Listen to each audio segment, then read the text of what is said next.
todas, depois da Jandira. Para quem não viu quando entrou, lá atrás tem café e tem uns quitutes, que eu não sei quem trouxe, mas está à disposição. Inclusive o Rubens, que está caminhando, ele podia trazer um café para Rita e outro para mim. Deixa eu fazer só uma foto. Bom dia. Bom dia. Quero fazer uma... Ok? Não. Alô? Agora. Agora foi. Bom, eu queria iniciar a minha intervenção a partir de duas manifestações no término da última eleição sobre quem venceu essa eleição. Então, a primeira manifestação que eu escolho aqui é a do Vitorioso, aqui na capital de São Paulo, que disse que a periferia venceu. Ele disse isso. A outra manifestação é do Edinho, de Araraquara, que, fazendo uma avaliação preliminar do resultado das eleições, disse que o PT perdeu os votos da classe média baixa. Eu tenho o microfone melhor. Está falando tudo. Deixa eu ver. A minha técnica de segurar, eu acho que está complicando. Está bem assim? Você que é músico, Mas eu disse isso pelo seguinte: essas manifestações, elas indicam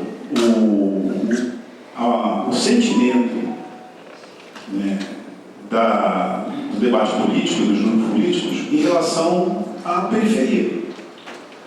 O que está acontecendo na periferia? Eu quero, na verdade, tocar apenas nesse aspecto aqui, já que a gente vai ter várias intervenções bem mais abrangentes.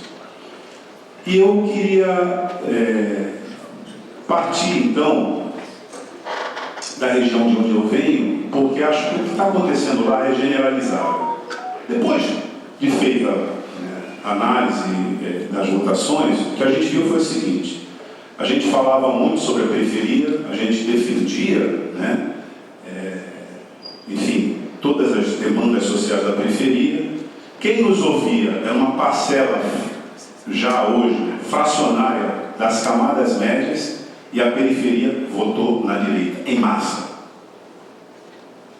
Então, para um partido de trabalhadores, essa é uma questão fundamental.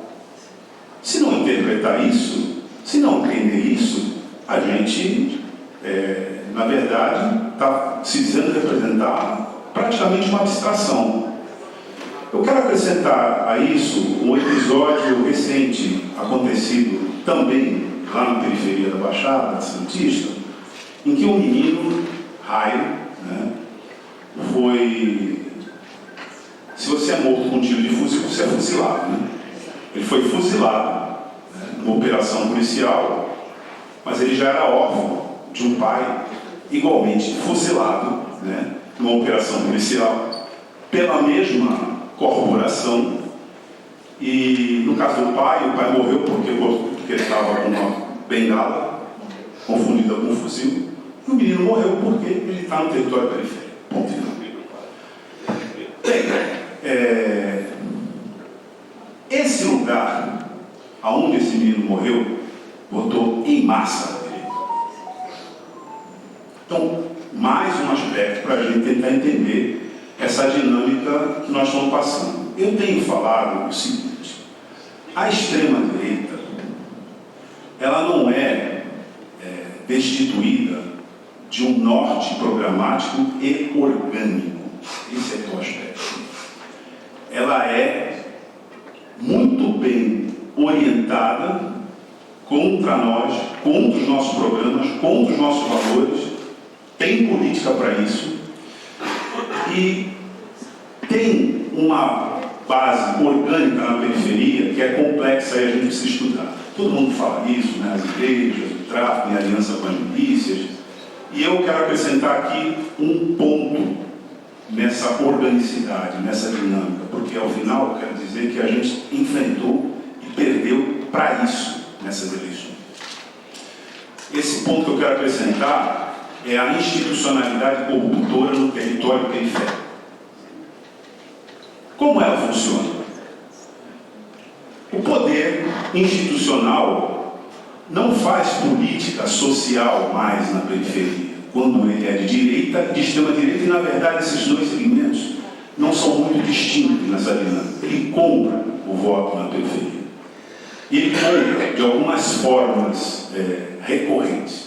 A primeira é instalar os seus quadros, diria um intelectual comunista, revolucionário, os seus intelectuais orgânicos naquele território. A segunda, ele compra voto mesmo no varejo no dia da eleição. E essa é uma prática disseminada já no território nacional, porque isso aconteceu lá de onde eu vim, mas lendo o depoimento da Natália Bonavitch na campanha vitoriosa feita lá em Natal, ela apontou essa característica como uma característica letal para a democracia que nós estamos vivendo. Toda essa dinâmica, toda essa realidade é uma realidade para a qual a gente tem que ter política. Como é que nós vamos enfrentar isso? Essa convocação feita em aberto para a militância, ela tem um apelo do que deve ser o Partido dos Trabalhadores nessa nova quadra histórica, ou pelo menos depois desses episódios. Eu quero acrescentar a isso que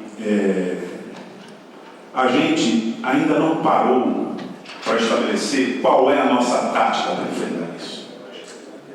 A gente não parou. A gente faz referências muito abrangentes, muito amplas, mas esse nível de detalhamento, que é onde a gente precisa chegar, a gente, como organização partidária, não aprofundou. E isso se integra àquilo que Walter e outros companheiros recorrentemente falam da necessidade de ter uma linha política. Quando eu comecei a minha militância no velho partidão, e o Prestes, no momento que o Prestes já estava indo embora, mas eu me lembro que ele falou numa reunião, uma coisa que me marcou muito. Ele disse assim: o que une ou o que divide o partido é a linha política. Se a linha política não for consistente, o partido vai se matar. E eu acho que essa lacuna ela está posta agora. Principalmente quando, e eu até separei aqui uma estatística da própria Polícia Militar sobre onde ela atua, qual é o perfil da letalidade dela. A estatística é deles, da Polícia Militar do Estado de São Paulo. Diz o seguinte, que um levantamento realizado por eles mostra que 85% das mortes da Operação Leão aconteceram em regiões com alto nível de vulnerabilidade. É deles o texto. E diz o seguinte: foram 17 mortes em favela, 13 nas palafitas e 10 nos morros.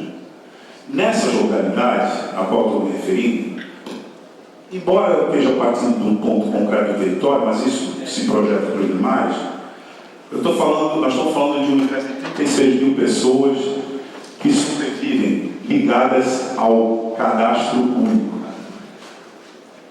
Essas pessoas estão submetidas a essa violência e nesse momento, a gente está discutindo se a gente vai continuar prestando os benefícios para eles ou não.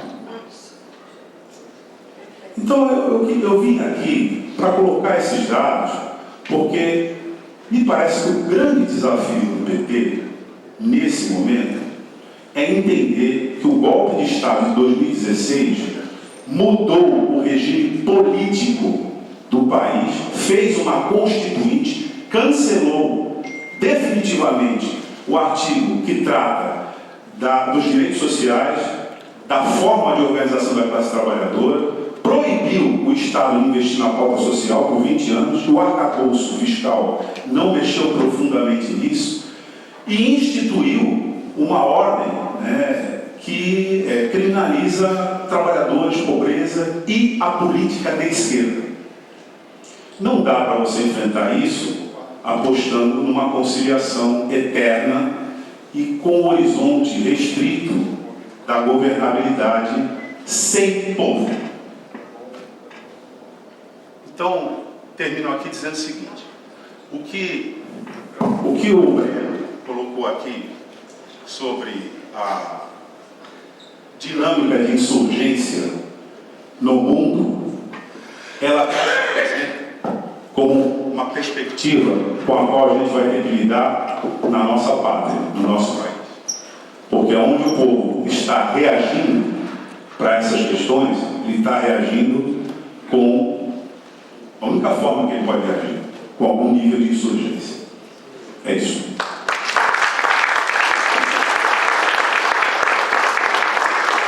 Obrigado, Douglas. É a Jandira, depois o Genuíno.